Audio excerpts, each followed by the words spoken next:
Hello friends, welcome back to my channel. Today I'm going to be sharing with you how to create these beautiful handmade notebooks from start to finish. So making the covers, making the inserts, and binding them. I did these all at home, and so I thought today I would show you a step-by-step of how to create these. So if you're ready, let's jump right in. First one I'm going to demonstrate creating for you is this larger size. This is an 8.5 by 11. So these are full size pages. I did not trim these down at all. And so I'm going to make another one like this, but with a different cover.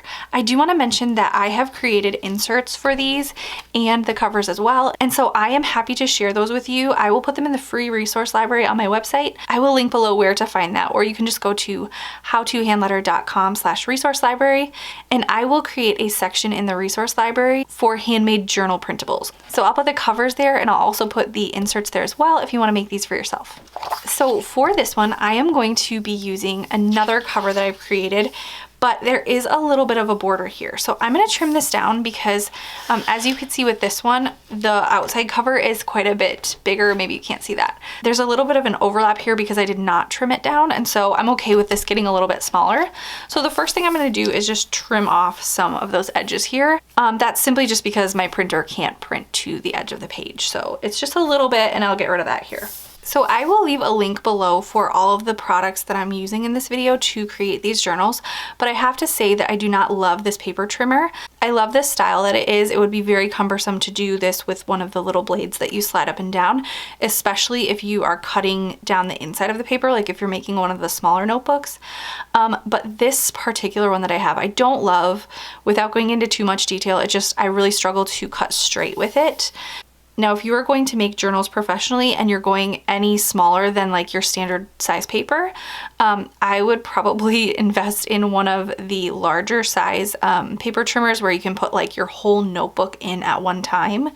I made my smaller one by just cutting a few at a time, and it's not perfect. It's fine for me, but if I were going to sell them, I'd probably invest in one of the more high quality paper trimmers.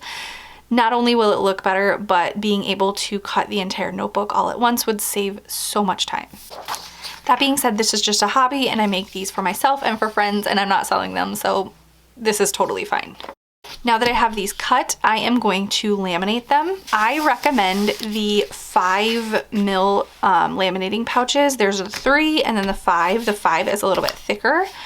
So when I've created things like this with the 3mm size, I don't know if that's how you say that, but I just don't think it holds up as well. So I like the 5, and there are other ways to make journals as well, like using sticker paper and like a backing board. I can show you those as well if you want in a different video, but today I'm going to be using the laminating pouches. Now I like to line my paper up so that on two sides it's kind of going to be exactly where I want it. That way I only have to trim the other two sides.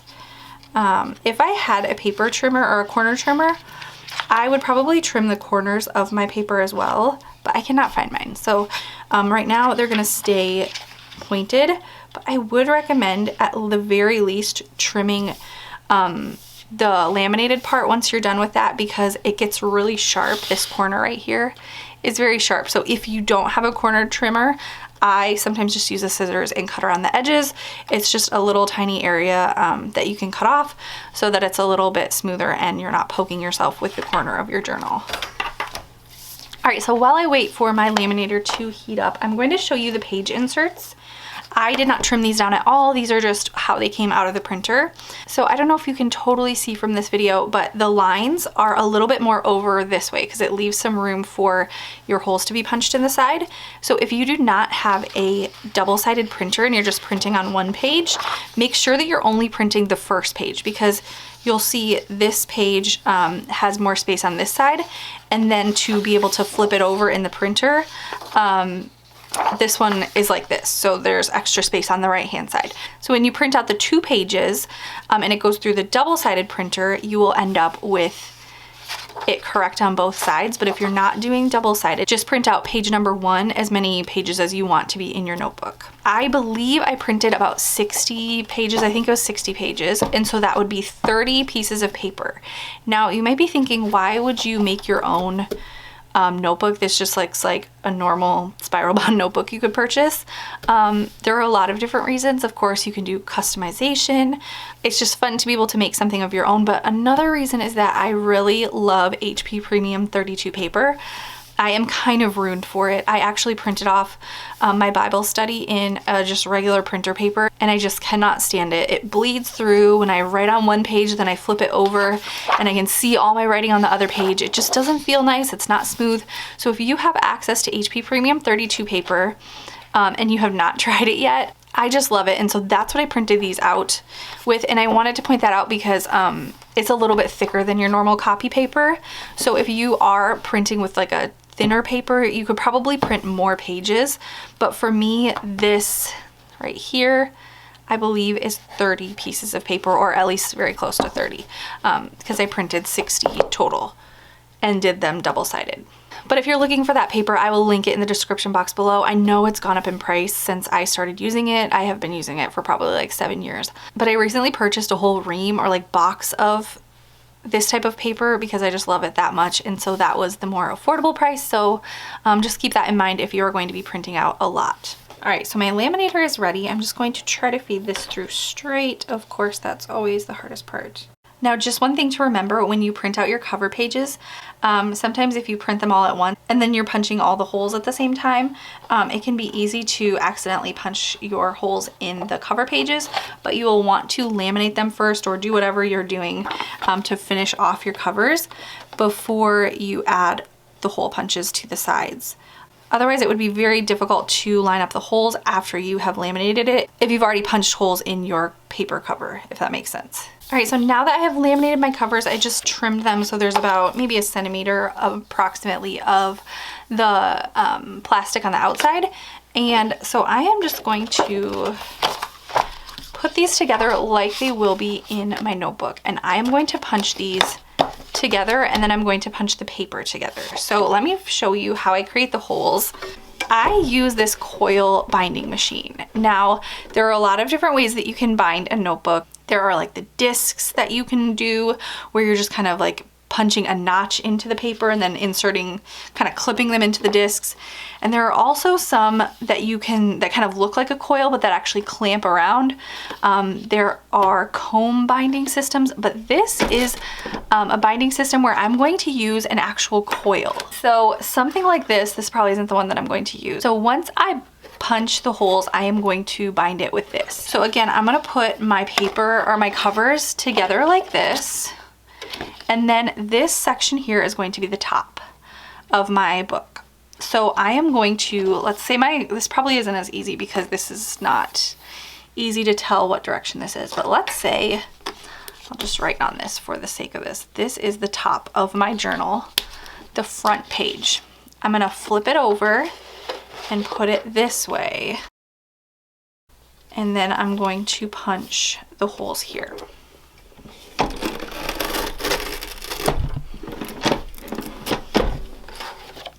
And now we have the front covers of our journal, and I'm going to go ahead and do the same thing with the paper that's going to go on the inside. So again, I'm going to take my notebook. This is where the binding is going to be. This is the top, and I'm going to flip it over and go this way. Now this says that you can use up to 20 sheets of 80-gram paper. Now the HP Premium 32 is 32-pound paper. I'm not really sure how that translates. I don't think I could get 20 in here. I use maybe more like 5 or 6. Let's see, this has 1, 2, so this has 7.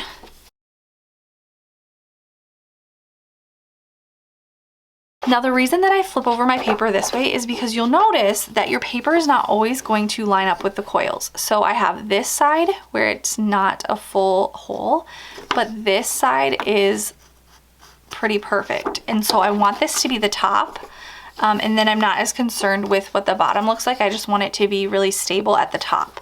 And so that's why I do it kind of like flip it over this way. You can adjust this right here. You just twist this. I'm not going to do it right now because I have it adjusted how I want it. But you simply twist that and move it over if you want to add a little bit more space. But I find that even if I were to move it over, you can tell there's quite a bit more that I would be missing. Let's say that I moved it a little bit higher. I still wouldn't probably clear this whole circle.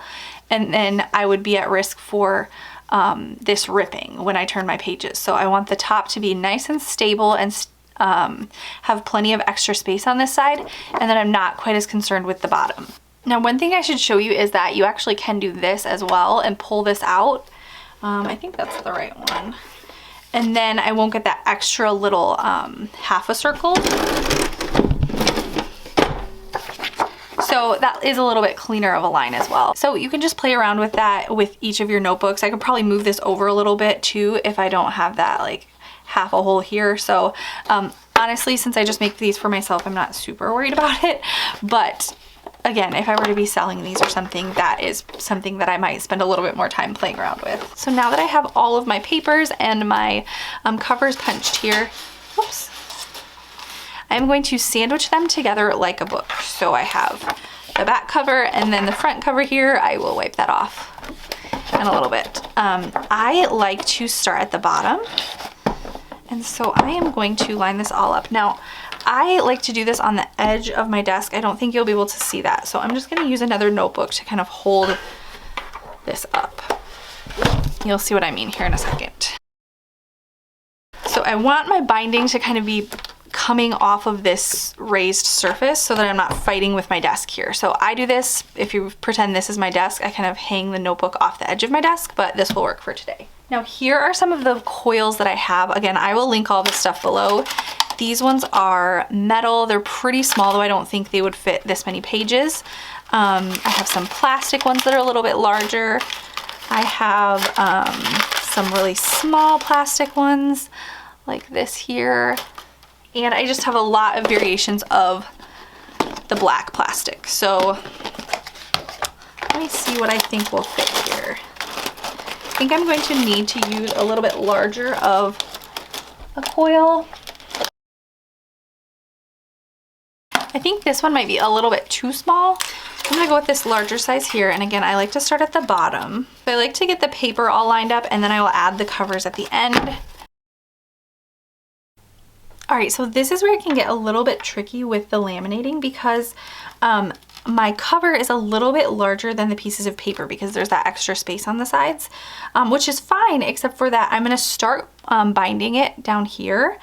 I'm gonna start like putting my coil in at the bottom, but I want my top to be the most secure. So if you look at this, if I line it up here, I actually have an extra hole at the top of my cover. And so I'm gonna just move that down one, and then I will have that extra space at the bottom here. So I wanna go ahead and do that at the top. Let's see, I'm assuming the bottom also has one. So I wanna make sure that extra hole is not at the top of my page. So now I find that once you get the first one in, you can move it around a little bit more because it's pretty secure. So you can see those are lined up really well just because I have this one in here. So again, I'm gonna go ahead and just wind this up. The bottom goes pretty quickly, but once it gets about halfway through, I kind of have to help the bottom along as well. There is a part of the binding machine that you can, or I'm sorry, the hole punching machine that you can put this coil into and kind of turn on and it will spin it for you. But I found that with how many times it paused and I had to stop and help it through, it's honestly more simple for me to just do it this way. And again, if you hang it off of the edge of your desk, it's a little bit easier because I'm not having to hold this up with my left hand. So you can use two hands a little bit more easily, but you wouldn't be able to see it if I did that today. So just know that it's even a little bit quicker when I'm doing this off camera. All right, so now I have finished adding my coils here. And I'm going to go ahead and trim off the excess, but I want to leave enough space to be able to bend it as well. So I'm going to show you this one that I have finished and show you kind of what the goal is. So my goal here is to have the backs of my coils, have it so it's the bend is in the back of my notebook so that this isn't coming around the front. So I'm going to start with the top and get that one right, and then I will trim the bottom piece. So if you can see that here, I don't need to trim this since it's kind of just short already.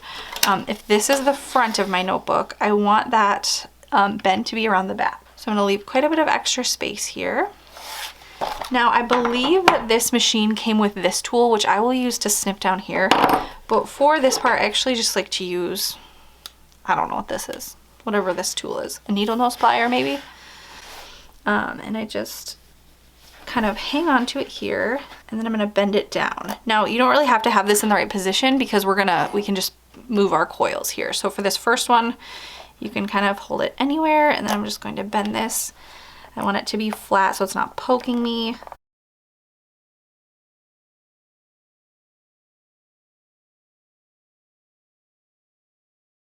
And then I want it to tuck under this one here, kind of. It doesn't have to go far under, but I just don't want it to come on the top and then like poke me. And so then down here, I'm going to line the top up where I want it. This is my back cover now. Down here, I'm just gonna leave myself, kind of visualize where I want it. I want it to end about right here. And then I'm gonna give myself a little extra space here. I'm gonna use this tool to snip it.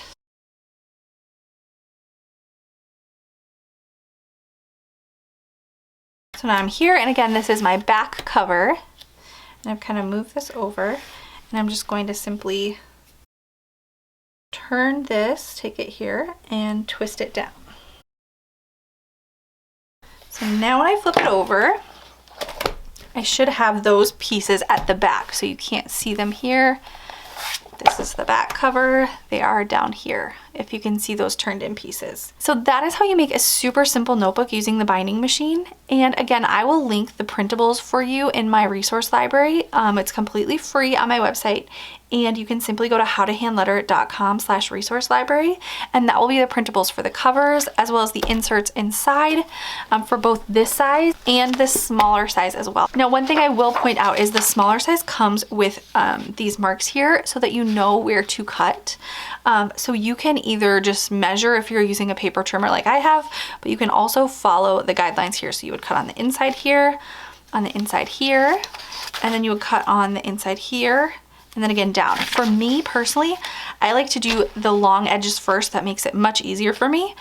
And then I'll do the top, and then I know what size my final piece is supposed to be, so then I don't even really need to use the guides.